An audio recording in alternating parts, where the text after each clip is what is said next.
I love Muhammad sallallahu alaihi wasallam. You kota go viral? You kota go viral? Emi hawa. I love Muhammad. یہ ایک نعرہ ہے جو فطرت کی پکار ہے، ایک اعلان حق ہے جس کی تصدیق ہر صاحب فطرت سلیمہ کرتا ہے۔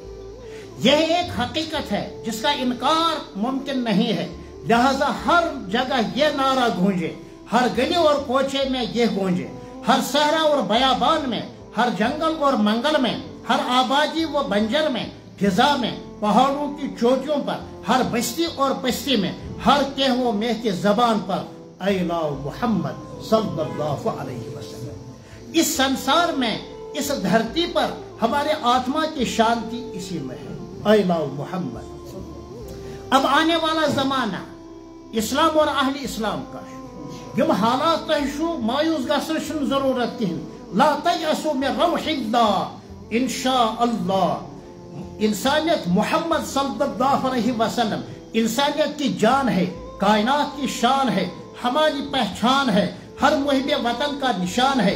آپ نبی اکرم ہیں، شفیع اعظم ہیں، محبوب رب دو جہاں ہیں، سید الانبیاء ہیں، امام المرسلین ہیں، شفیع المذنبین ہیں، صاحب معراج ہیں، صاحب براق ہیں، صاحب علم ہیں، صاحب قرآن ہیں، صاحب فرقان ہیں، صاحب دلدل سوار ہیں، ختم نبوت کے تاجدار ہیں، رسالت کبریٰ کے علمبردار ہیں، شافع محشر ہیں، خیر الورا ہے۔ لہذا I love محمد صلی اللہ علیہ وسلم ہر ایک کی زبان پر ہو، یہی ہر ایک کا نعرہ ہو، یہی ہمارا ایمان ہے، یہی ہمارا اعتقاد ہے۔ اس کے بغیر مومن نہیں، مسلمان نہیں۔ لہذا I love محمد، یعنی مجھے محمد سے پیار ہے، آپ میری آنکھوں کے تارے ہیں، انسانیت کے راج دلارے ہیں، رب العالمین کے محبوب ترین، مقبول ترین اور مکرم ترین پیغمبر آخر الزمان ہے۔ لہذا یہ نعرہ گونجے، ہر جگہ گونجے I love محمد، کہ اس کے بغیر میں مسلمان نہیں، اس کے بغیر میں مومن نہیں۔ صلی اللہ علیہ وعلا آلہ واصحابہ وازواجہ وعلا جمیع اتباعہ اجمعین آمین۔ آقا تھی دویم چیز، جی ہاں 44 ملکوں کے رضاکار مسلم و غیر مسلم فدائی غزہ کی طرف رواں دواں ہیں، جہاں انسانیت از حد مظلوم ہے، بچے بھوک سے بلک رہے ہیں، عورتیں صدمے سے بے ہوش ہیں، ہم چھو سالے ماج بے نکور سانی موسم بچ کتھال قسمت، بوڑھے سسک کر رو رہے ہیں، جوان موت کے ساتھ پنجہ آزمائی کر رہے ہیں، اسرائیلی درندوں کے ہاتھوں انسانیت چیخ رہی ہے۔ کم از کم پچھلے 3 سالوں سے جہاں ظلم اور جبر کی انتہا ہو رہی ہے، تمام انسانی حقوق کی بدترین پامالی ہو رہی ہے، ناجائز ریاست کے علمبردار چنگیزیوں، نازیوں اور تاتاریوں کی سیاہ تاریخ کو دہرا رہے ہیں، اور ہم صرف دعا ہی کر سکتے ہیں کہ اللہ فلسطین کے تمام مقبوضہ علاقوں کو آزاد کرا دے، شہداء کی مغفرت کر دے، پھر نئے سرے سے تمام فلسطینی دوبارہ آباد ہوں، اور ہم حرمین شریفین کی طرح مسجد اقصیٰ جا کر اذان دیں، نماز پڑھیں اور وہاں قیام کریں۔ حضرت اللہ جل مجدہ وہ دن دکھلا دے، آمین بحرمت لا الہ الا اللہ محمد رسول اللہ صلی اللہ علیہ وسلم۔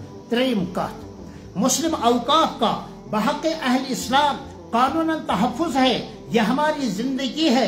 ہر جمہوری ملک میں ہر ایک شہری کے جہاں شہری و سیاسی و معاشی حقوق محفوظ ہیں، وہاں اس کے مذہبی حقوق بھی قانوناً محفوظ ہیں۔ پچھلی کچھ مدت سے جو وقف ترمیمی بل کے عنوان سے ایک بحث چل رہی ہے، یہ مسلمانوں کے مذہبی امور میں صریح مداخلت ہے۔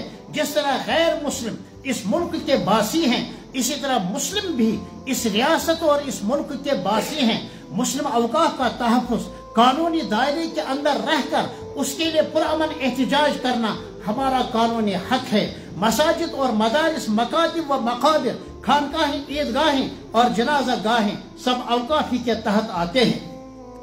ہم سپریم کورٹ کے واجب الاحترام ججوں سے عدل اور انصاف کی دہائی دے کر پرزور انداز میں پرامن شہری ہونے کے ناطے وقف ترمیمی بل کو پارلیمنٹ سے خارج از بحث کر کے ملک کی سب سے بڑی اقلیت اہل اسلام کو اپنے ملک کے ساتھ انہیں پوری وفاداری کرنے کا موقع دیں۔ جینے کا موقع دیں اور ہر اعتبار سے مسلمانوں کے اوقاف کو قانونی طور پر تحفظ ملے. اللہ ہمارا حامی و ناصر ہو. تُہۍ چھِو یِمن 3 چیزن تٲیید کران؟ انشاءاللہ أسۍ چھِ سٲری یِمن 3 چیزن تٲیید کران.